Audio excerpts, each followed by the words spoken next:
খাবারের প্লেটে ছাই, শোবার ঘরেও ছাইয়ের আস্তরণ, শিশুর শরীরেও লেগে আছে ছাই। সামান্য বাতাসেই চোখ মুখে ঢুকে যাচ্ছে ছাইয়ের কণা। ফসলি জমিও ঢেকে যাচ্ছে ছায়ে। আর ছাই ও দূষিত বর্জ্যে অস্তিত্ব সংকটে পড়েছে কৃষকদের সেচের অন্যতম উৎস এই জিকে ক্যানেলও। বাড়া ভাতে ছাই ঢেলে দেওয়ার প্রবাদ যেন বাস্তবে রূপ নিয়েছে কুষ্টিয়া সদর উপজেলার কদমতলা, কবুরহাট, খাজানগর, আইলচারা ও পোড়াদহ এলাকায়। অভিযোগ, এখানে গড়ে ওঠা ৩ শতাধিক রাইস মিলের অধিকাংশই পরিবেশ অধিদপ্তরের শর্ত মানছে না। চাল উৎপাদনের সময় জ্বালানি হিসেবে ব্যবহৃত ধানের তুষ থেকে তৈরি হওয়া ছাই উন্নত প্রযুক্তিতে সংগ্রহ করে না মিল কর্তৃপক্ষ। ফলে সেই ছাই ছড়িয়ে পড়ছে আশপাশের বসত বাড়িতে। পরিবেশ অধিদপ্তরের কোনো লোক যদি এখানে কমপ্লেন করা হয়, পরিবেশ অধিদপ্তরে কিছু টাকা দিয়ে দিলে তারা চুপ করে যায়, মুখ মারিয়ে যায়। কল কারখানা অধিদপ্তর কুষ্টিয়া আছে, ওইখানেও যদি বলা হয় তাদেরকেও কিছু দেখাচ্ছে ওই ইয়ানত দিলে তারা ওই মুখ তাদের বন্ধ হয়ে যায়। খেতার অবস্থা কি? রোদে দিয়েছি ধুয়ে, এজন্য তো বাচ্চা কোলে নিতে পারি না ছায়ের জন্য। বাচ্চা ঘরের থেকে বের করতে পারি না, চোখে ছাই যায়, তখন বাচ্চা কান্নাকাটি করে। স্থানীয়দের অভিযোগ, প্রায় ২৪ ঘন্টায় মিল এলাকার চারপাশ ধোঁয়া ও উড়ন্ত ছায়ে আচ্ছন্ন থাকে। খাবারের প্লেট, উঠান, কাপড়, এমনকি শোবার ঘরেও জমে ছাই। সামান্য বাতাসেই চোখ মুখে ঢুকে পড়ে ছাইয়ের কণা। এতে শ্বাসকষ্ট, চোখ জ্বালা পোড়া ও নানা শারীরিক সমস্যায় ভুগছেন তারা। পড়তে বসলে তো সমস্যা, আমরা তো দরজা জানালায় কিছু খুলতেই পারি না ছাইয়ের জন্য। এখন যদি দেখেন দরজা জানালা যদি আমরা খুলি, খাট থেকে শুরু করে পড়ার টেবিল, ঘরের সব কিছুতে ছাই দিয়ে বোঝাই থাকে। খুবই কষ্টকর ছায়ের জন্য। বাচ্চা ঘর থেকে বেরোতে চায় না, দরজা জানালা তো খোলা যায় না। ফোনের প্রতি আসক্ত হয়ে যাচ্ছে বাচ্চা কাছে এইভাবে থেকে থেকে। রান্না করতে গেলে তরকারি কাইটে রাখি, সেগুলো বুঝায় ছাই দিয়ে আলকুশি দিয়ে সব ময়লা হয়। আটা দিয়ে রুটি বানাবো, সেই আটাগুলো ময়লা হয়। সব কিছু ঢেকে ঢেকে করি। আবার পানি দিয়ে রান্না করবো, সেই পানিগুলো ময়লা হয়। পরিবেশ অধিদপ্তরের তথ্য অনুযায়ী কুষ্টিয়ায় ৬০টির বেশি অটো রাইস মিলের মধ্যে ১০টির পরিবেশগত ছাড়পত্র নেই। আরও ২০ থেকে ৩০টির ছাড়পত্র নবায়ন করা হয়নি। এছাড়া প্রায় ২৫০টি হাস্কিং মিলের বেশিরভাগেরই প্রয়োজনীয় অনুমোদন নেওয়া হয়নি।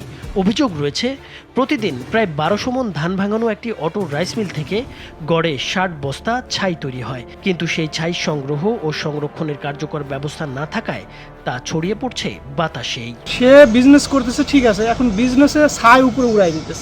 এখন মানুষ ধরেন কেউ জামা কাপড় রোদে দিতে পারতেছে না, কেউ ভালো মতো বসবাস করতে পারতেছে না। এখন মোটরসাইকেল নিয়ে গেলে বা সাইকেল নিয়ে গেলে চোখের ভিতরে ছাই।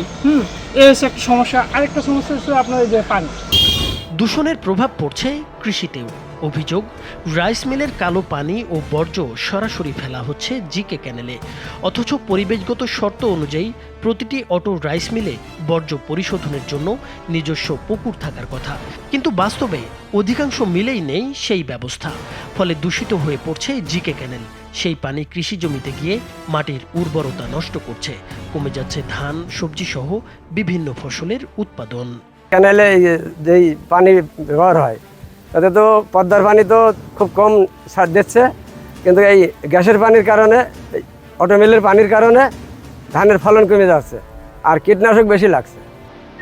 এদিকে যত অটোমিল আছে তাদের বর্ত সম্পূর্ণ ক্যানালেই পড়ে, সম্পূর্ণ ক্যানালের মধ্যে বার করে।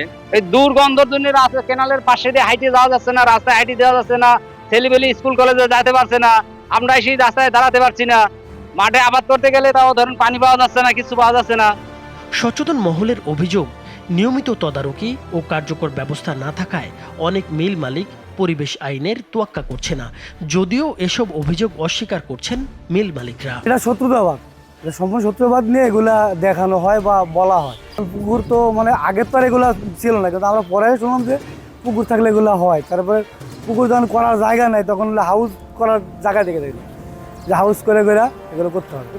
স্থানীয়দের দাবি, নিয়ম বহির্ভূত মিলগুলোর বিরুদ্ধে দ্রুত ব্যবস্থা নেওয়ার পাশাপাশি জিকে ক্যানেল রক্ষায় কার্যকর উদ্যোগ নিতে হবে। তো আমরা দেখছি যে ওখানে আসলে যে পরিমাণ বজ্র এইগুলোতে আসে, মিলগুলোতে আসে, সেই বিষয়ে আমি তাদেরকে পত্র প্রেরণ করছি যে এই ধরনের বজ্র ফেলে যদি খালের এই ধরনের বন্ধ করা হয় তাহলে তাদের বিরুদ্ধে আইনগত ব্যবস্থা গ্রহণ করা হবে। এই বিষয়ে আমরা তাদেরকে পত্র প্রেরণ করছি এবং যদি ভবিষ্যতে তারা, যেহেতু আপনি বলছেন এ বিষয়ে আমরা পরিবেশের সাথে আলাপ করব, যেহেতু পরিবেশ অধিদপ্তর বিষয়টা দেখেন, তো তাদের সাথে আলাপ করে এবং জেলা প্রশাসনের সহযোগিতা তাদের বিরুদ্ধে আইনগত ব্যবস্থা গ্রহণ করব।